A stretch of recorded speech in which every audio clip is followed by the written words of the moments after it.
샬롬. 오늘 또 주님의 은혜와 평강이 여러분 가운데 함께 하기를 축복합니다.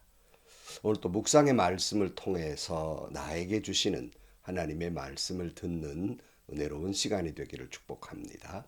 이 시간 하나님께서 우리에게 허락해 주신 말씀은 요한복음 16장 25절에서 33절 말씀입니다. 지금까지는 이런 것들을 내가 너희에게 비유로 말하였으나 다시는 내가 비유로 말하지 아니하고 아버지에 대하여 분명히 말해 줄 때가 올 것이다. 그날에는 너희가 내 이름으로 아버지께 구할 것이다. 내가 너희를 위하여 아버지께 구하겠다는 말이 아니다. 아버지께서는 친히 너희를 사랑하신다. 그것은 너희가 나를 사랑하였고 또 내가 하나님께로부터 온 것을 믿었기 때문이다. 나는 아버지에게서 나와서 세상에 왔다. 나는 세상을 떠나서 아버지께로 간다. 그의 제자들이 말하였다. 보십시오. 이제 밝히어 말씀하여 주시고 비유로 말씀하지 않으시니 이제야 우리는 선생님께서 모든 것을 알고 계시다는 것과 누가 선생님께 물어볼 필요가 없을 정도로 환히 알려주신다는 것을 알았습니다. 이것으로 우리는 선생님이 하나님께로부터 오신 것을 믿습니다. 예수께서 대답하셨다. 이제는 너희가 믿느냐? 보아라, 너희가 나를 혼자 버려두고 제각기 자기 집으로 흩어져 갈 때가 올 것이다. 그때가 벌써 왔다. 그런데 아버지께서 나와 함께 계시니 나는 혼자 있는 것이 아니다. 내가 이것을 너에게 말한 것은 너희가 내 안에 평화를 얻게 하려는 것이다. 너희는 세상에서 환난을 당할 것이다. 그러나 용기를 내어라. 내가 세상을 이겼다. 아멘. 주님은 십자가를 앞에 놓고 앞으로 이제 주님 부활 승천하신 후에 이 땅에 남겨놓은 제자들의 고난의 때가 올 것을 알고 계시기 때문에 여러 가지 비유로 말씀하십니다. 그리고 보혜사 성령을 너희에게 보내어 줄 것이다. 성령이 너희와 함께 할 것이다. 말씀을 생각나게 할 것이다. 하고 말씀합니다. 그러므로 예수 믿기 때문에 장차 미움도 받고 또 박해도 받고 심지어는 죽임을 당하는 일까지 있을지라도 그 성령이 너희와 함께 할 것이기 때문에 그 고난을 잘 견뎌내면 오히려 그 고난 이후에는 기쁨이 될 것이다. 고난은 잠깐이요 기쁨은 영원한 기쁨, 구원의 기쁨이 올 것이다 라고 말씀을 하십니다. 이제 더 이상 비유로 말씀하지 아니하시고 오늘 본문 25절입니다. 지금까지는 이런 것들을 내가 너희에게 비유로 말하였으나 다시는 내가 비유로 말하지 아니하고 아버지에 대하여 분명히 말해 줄 때가 올 것이다. 그날에는 너희가 내 이름으로 아버지께 구할 것이다. 내가 너희를 위하여 아버지께 구하겠다는 말이 아니다. 이제 제자들에게 그동안에는 잘 알아듣게 하기 위해서 어린아이와 같기 때문에 비유로 말씀하셨지만 이제 직접적으로 말해도 이제는 그동안 깨달은 것들이 있기 때문에 잘 알아듣고 받아들이고 소화시킬 수 있을 만큼 성숙한 믿음이 되었다고 생각을 해서 직접적으로 이제 말씀을 그들에게 말씀하고 있습니다. 그리고는 그들이 이와 같이 성숙한 믿음이 되었을 때 비로소 예수님의 이름으로 기도할 수 있는 특권과 그리고 기도의 능력을, 권능을 말씀하고 있습니다. 여러분, 성숙한 믿음이 되면 지난번에도 말씀드린 대로 더 이상 자기의 욕심이나 욕망을 위해서 구하지 않습니다. 자기의 영광을 위해 구하지 않습니다. 성숙한 믿음의 사람은 자기의 욕심이나 영광을 내려놓고 자기 영광을 내려놓고 그리고 하나님의 영광을 구하는 사람이 되는 것입니다. 그러니까 신앙이 어린 아이와 같을 때는 다고다고하는 기도를 하게 되지요. 그러나 신앙이 성숙되어서 믿음이 더욱 자라면 주의 영광을 위해서 주여 내가 무엇을 하리이까? 이렇게 기도가 바뀌는 것입니다. 그런 성숙한 믿음의 기도를 하나님은 이루어 주실 것이라고 말씀하고 있습니다. 우리가 앞에 요한복음 14장 13절 말씀에 너희가 내 이름으로 구하는 것은 내가 무엇이든지 다 이루어 주겠다. 이것은 아들로 말미암아 아버지께서 영광을 받으시게 하려는 것이다. 너희가 무엇이든지 내 이름으로 구하면 내가 다 이루어 주겠다. 이렇게 말씀한 바가 있지 않습니까? 여러분 기도하십시오. 우리에게는 기도의 또 특권과 그리고 능력을 주셨습니다. 근데 여기 보면 이런 믿음의 사람을 하나님이 친히 사랑하신다고 말씀해요. 27절입니다. 아버지께서는 친히 너희를 사랑하신다. 그것은 너희가 나를 사랑하였고 또 내가 하나님께로부터 온 것을 믿었기 때문이다. 여기서 강조하고 싶은 것은 여러분, 하나님은 무리로 사랑하신 것이 아니라 여러분을 한 사람 한 사람, 한 사람 한 사람 이름을 들어서 한 사람 한 사람을 따로따로 그 믿음으로 사랑하신다는 말씀입니다. 그러니까 어느 교단에 속한 사람들을 사랑한다 이 말이 아니고 어떤 큰 교회에 속한 사람들을 사랑한다 이 말이 아니라 내 믿음을 가지고 그 믿음을 가진 그 사람 한 사람 한 사람을 사랑한다는 것입니다. 믿음이 부족하면 부족한 대로 사랑하시고 믿음이 귀하면 귀한 대로 한 사람 한 사람을 사랑하신다는 거예요. 그 까닭은 큰 교단에 있는 사람이기 때문이 아니라 큰 교회에 다니는 사람이기 때문이 아니라 그 자신이 예수 그리스도를 구주로 고백하고 주님을 사랑하기 때문에 주님이 그런 한 사람 한 사람을 사랑하신다는 말씀입니다. 28절입니다. 나는 아버지에게서 나와서 세상에 왔다. 나는 세상을 떠나서 아버지께로 간다. 이 말씀은 하나님이 예수님에게 가라 그러시니까 이 땅에 오셨고 이제 십자가의 죽음을 통해 아버지께로 오라고 하셨으니 부르셨으니 아버지께로 간다 하는 거예요. 그래서 신앙인은 사명에 산다. 사나 죽으나 나는 주님의 것이기 때문에 사는 것도 사명에 살고 죽는 것도 사명에 죽는 것이에요. 여러분 참 며칠 전에 뉴스로 안타까운 이야기를 들었지 않습니까? 마다가스카르 에서 우리나라 선교사님들이 강도의 피습을 받아서 2분이나 순교하셨다는 말을 우리가 들었지 않습니까? 특별히 그분 중에 한 분은 은퇴하신 목사님이 거기까지 가서 이들을 돌보다가 피습을 당해 순교한 것입니다. 참으로 마음이 안타깝고 또 저 자신 개인적으로는 또 빚진 자의 마음을 지울 수가 없습니다. 여러분, 우리가 사는 것도 주님의 은혜고 주님이 주신 사명이고 죽는 것도 주님의 은혜고 사명에 죽는 것이다. 그런데 여러분, 사나 죽으나 다 주님의 은혜이며 주님께 맡기며 사는 사람은 마음이 편안해요. 들레거나 분노하지 않습니다. 늘 평화롭습니다. 이를 왜 주님이 말씀하시는 거예요. 29절입니다. 그의 제자들이 말하였다. 보십시오. 이제 밝히어 말씀하여 주시고 비유로 말씀하지 않으시니 이제야 우리는 선생님께서 모든 것을 알고 계시다는 것과 누가 선생님께 물어볼 필요가 없을 정도로 환히 알려주신다는 것을 알았습니다. 이것으로 우리는 선생님이 하나님께로부터 오신 것을 믿습니다. 이 제자들이 이제 확실히 알았다는 거죠.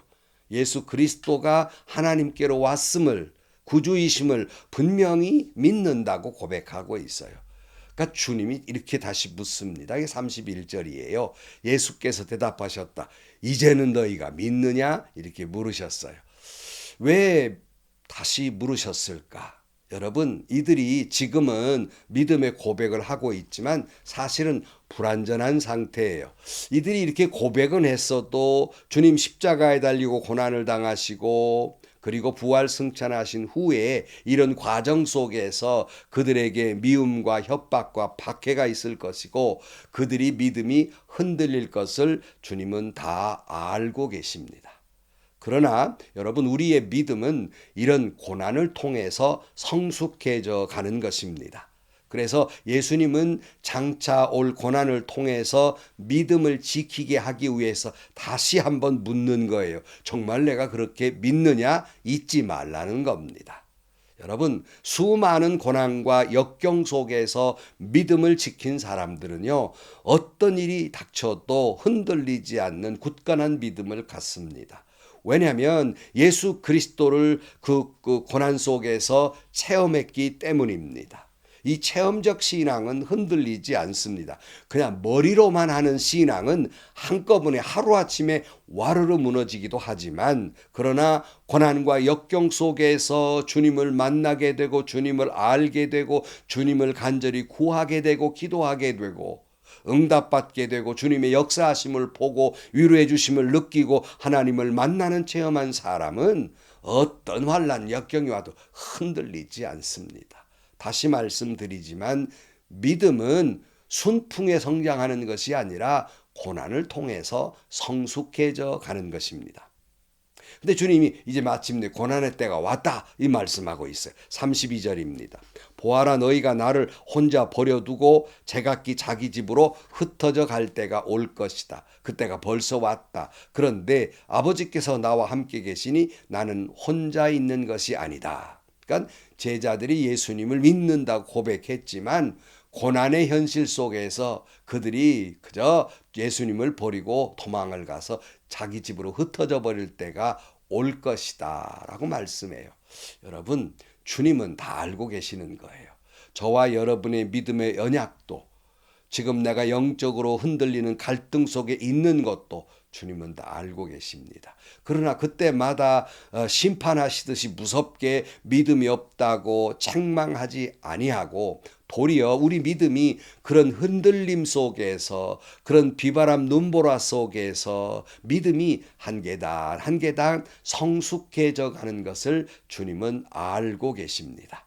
비록 예수님의 제자들이 예수님을 혼자 두고 흩어져 도망가 버렸지만 이 고난의 순간에, 그러나 죽는 일이 있어도 주님을 버리지 않겠다는 베드로도 도망을 가버렸지만 하나님만큼은 예수님을 홀로 두지 아니하셨다라고 말씀하고 있습니다.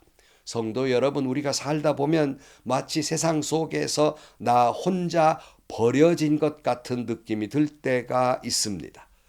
바로 내가 이처럼 처절하게 외로움을 느낄 때, 바로 주님 앞에 단독자로 설 때입니다. 진실로 주님이 나와 함께 하심을 느끼는 시간이에요. 평소에는 사람들이 많고 세상 소리가 많기 때문에 주님의 소리가 들리지 않습니다. 주님의 마음이 보이지 않습니다. 주님이 느껴지지 않습니다. 내가 혼자 되었을 때 비로소 세상에 다 나를 버린 것 같고 내가 혼자됨을 느낄 때 비로소 고요한 속에 하나님의 음성이 들립니다. 이 고독으로 눈물 흘리고 고통으로 눈물 흘리는 내 곁에 어느새 와 계시는 주님을 느끼게 됩니다. 비로소 하나님은, 예수님은 나를 외롭게 버려두지 아니하고 영원히 나와 함께 하심을 알게 되고 고백하게 되는 것입니다. 저 역시도 물론 처절하게 고독할 때가 있고 여러 가지 일로 인해서 괴롭고 마음 상하고 가슴을 쥐어뜯는 일이 있을 때 새벽제단의 영혼 깊은 곳에서 주여라고 주님을 찾으면 어느새 마치 거대한 주님의 사랑이 내가 여기 있다 하시면서 저를 꼭 껴안는 부드러움 그리고 따뜻한 느낌이 들곤 합니다. 얼마나 그런 때가 위로가 되는지 그때 제 입에서 저절로 나오는 찬송이 있어요.